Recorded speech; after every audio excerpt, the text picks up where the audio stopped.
Hello and welcome back to the channel. If you're new here, hi, you are very welcome. This is Reading the Past and I'm Dr. Cat. Today we're going in for part 2 of our series looking at the available open access resources that might help you with your historical studies. I will link the first episode in the description box, and I'm also going to create a playlist and link that there too.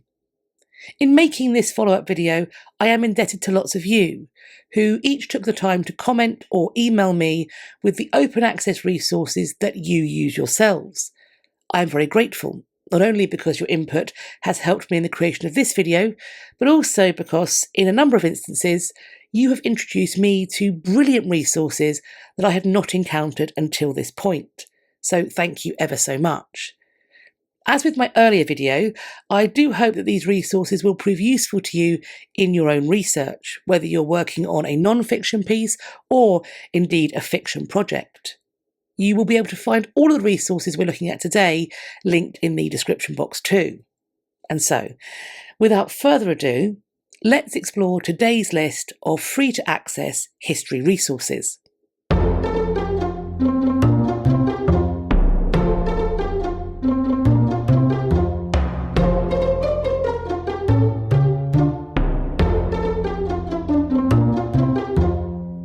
As a heads up, when I, and so I assume when you, open this website, the first one we're looking at today, the Trove website, you will receive the following warning, quote, "Aboriginal and Torres Strait Islander people should be aware that Trove contains images, voices or names of deceased persons in photographs, websites, film, audio recordings or printed material.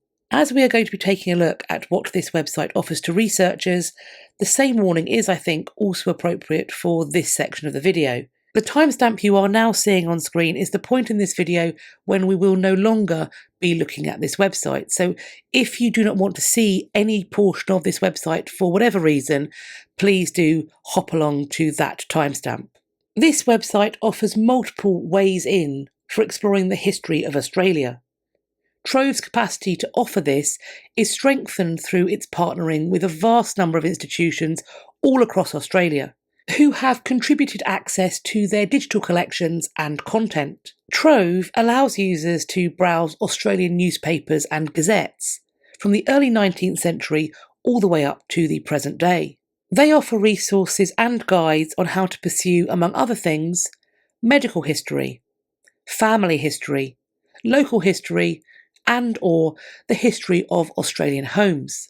There is also open access to select journals, magazines and newsletters, images, maps and artefacts, research and reports, digitised books, diaries and letters, and archived web pages.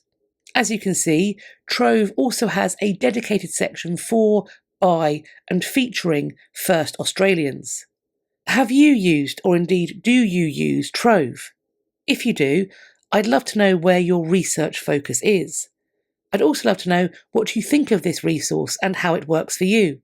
In fact, I would really like answers to these questions in relation to all the resources we are about to look at in this video. The Hati Trust, I am hoping I've pronounced that correctly, and the Internet Archive provide users access to millions of digitised books. Now, while these are enormous collections, they are not comprehensive. Many of the texts are older, and thus so is the scholarship contained within them, if they are academic and or non-fiction texts. While the Hati Trust is new to me, I have made use of the Internet Archive on many occasions, and it was my plan to include it in my last video on open access resources. In fact, I only felt compelled to exclude it at that time because as I came to edit the earlier video, Internet Archive was reportedly hit by a hack that brought it down. I waited until the very last minute before I uploaded to YouTube, hoping that it might be restored. When I saw that it wasn't, I made the choice to cut that section out of the video. As is so often the way, I think everything was back to normal within just a few hours of my video going live, which was frankly a tad frustrating. And that's why I am particularly glad to be producing this second section as it is going to allow me to include a resource that I have found to be very useful. For additional texts with a more specialised subject focus, there is the Biodiversity Heritage Library, which, unsurprisingly, hosts biodiversity literature. By way of an experiment, if we input a search for the term Renaissance England, as you can see, that returns over 6,000 publications in the results. We've got a study on herbals, the history of garden art, and an exploration of the history of human dissection, and that's to name just a few. Thus, I think it's fair to say that this site offers excellent access to scholarship on the history of living things. Previously, I discussed the National Archives currency converter, which I use and often screenshot for this channel as a way of presenting how much a given sum of money from the past would be worth in modern currency. Well, it seems that measuring worth is the National Archives currency converter's big sister. Measuring worth allows users to select their comparators. So you can search by annualised growth rates, purchasing power today, and that's both in US dollars and in British pounds. Relative values, which can be done for US dollars, British pounds, Australian pounds or dollars, and Spanish pesetas or euros. You've got conversion between US dollars and British pounds over time, and savings, 401k, IRA, and stock growth.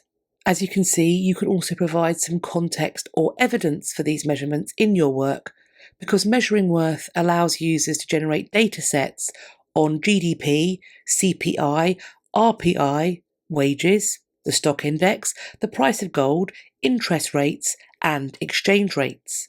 This website also provides access to graphs to help with visualising these shifts in worth over time. In the first instalment, we looked at a resource that detailed the known historical weather conditions, and we're going to stay with the state of the atmosphere in the past in the next resource.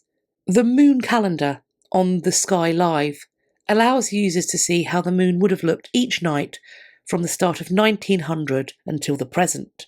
It is possible to set the location from where a person would be viewing the night sky too, and thus to see the arrangement of other heavenly bodies, as they would have been seen from that same location on that same date. UNESCO's digital library holds over 14,000 open access resources for you to check out. On the library's website, they have got a dedicated section for general and regional histories, which includes 174 resources in 10 languages. These resources cover the history of humanity, the general history of Africa, the history of civilizations of Central Asia, the general history of Latin America, the different aspects of Islamic culture, and the general history of the Caribbean. What you are seeing scrolling on the screen now are the 59 resources from this section that are written either wholly or partly in English. Libraries Tasmania offers access to digitised resources on convicts in Tasmania. This includes details about their time awaiting transportation, being transported, their lives as convicts, and what their freedom looked like in the aftermath. The mapping portal on this website makes it possible to explore the history of convicts both geographically and by time period. There is also a dedicated section recounting the stories of political prisoners who were transported to Australia. The Folger Shakespeare Library's website is a great place to visit for, unsurprisingly, checking out Shakespeare resources. There are blog posts from experts looking into Shakespeare's life and works, in manuscript, print, and performance. There are online galleries of highlights from the Folger's collection, manuscripts, books, art, costumes, and other objects. There are resources for parents and presumably educators to use with very young children. But there is also a whole collection of teaching resources for older students too. And on top of this, there is professional development content for educators.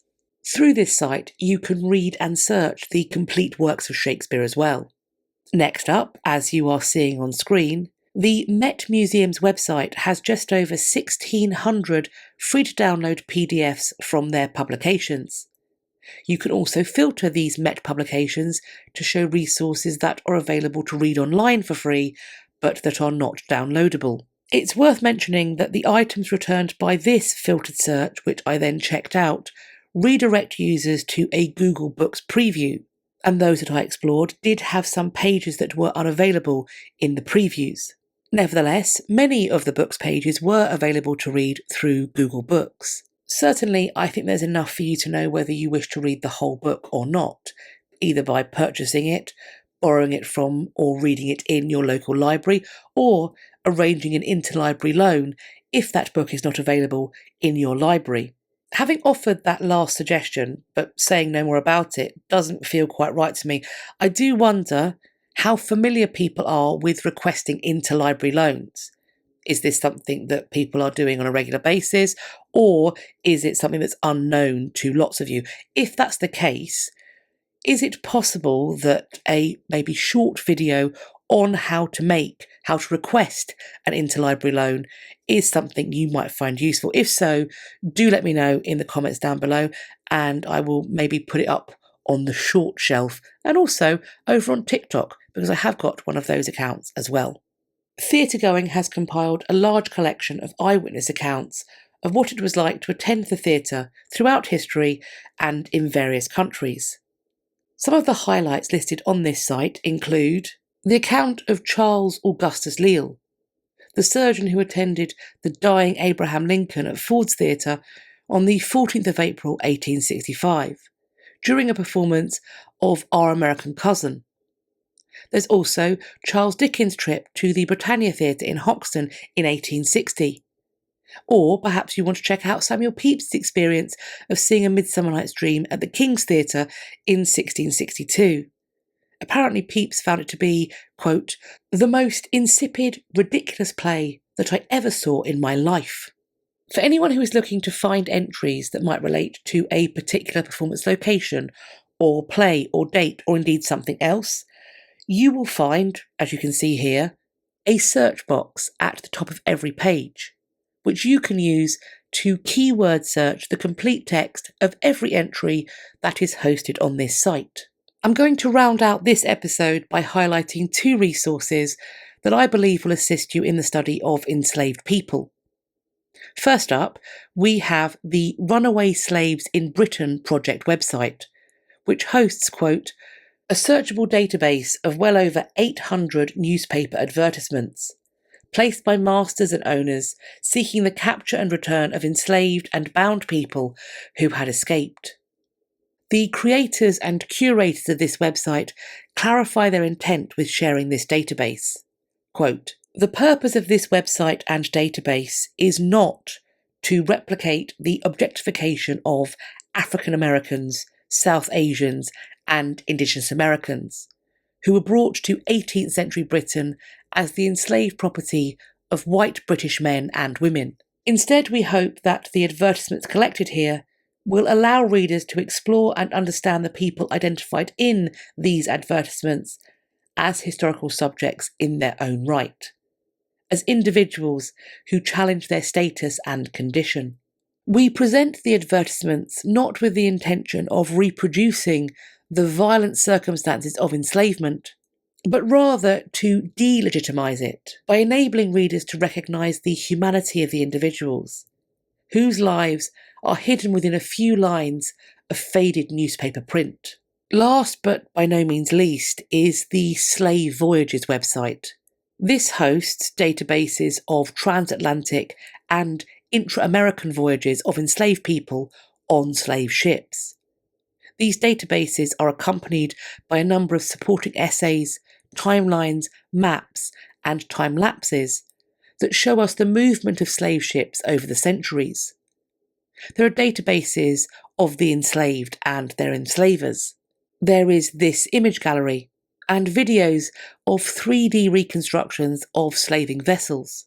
This site also hosts lesson plans that are aimed at students from middle school all the way up through college, with comprehensive teaching guides and, in some cases, downloadable materials that can be used by both the teachers and their students. So, what do you think of these resources? Are you a regular user of any of them, and if so, which ones? Or perhaps has your interest been piqued to use any of the resources showcased today? Which ones and why? Are there any resources that I've not mentioned either in this video or the previous one that you have found to be useful and that you think I should perhaps include in a potential third part? As always, I'm looking forward to reading your conversations in the comments section underneath this video. I'd also love it if you could pop an emoji or a social glyph in the comments too, because that will boost the engagement, and the more engaged the video gets, the more YouTube shares it out, and that will help us to grow our community. As these resources are online, maybe we want to go down an online emoji, computers maybe, or perhaps, because lots of them show manuscripts, you want to go really old-fashioned and find maybe a quill or something that looks manuscripty to you. I look forward to seeing what you choose. You can find me elsewhere on social media. I will leave links to all the places you can find me on the internet in my description box. Please do follow me over on some or all of those so we can continue this conversation and start some others. I do hope you enjoyed this video and found it useful. If you did, please share it with your friends. In fact, if you like the channel, let your pals know about it. You can tell me you like this video in particular by hitting the thumbs up. Please do subscribe to the channel. If you think you are subscribed, have a check now to make sure that you've not been mysteriously unsubscribed against your will.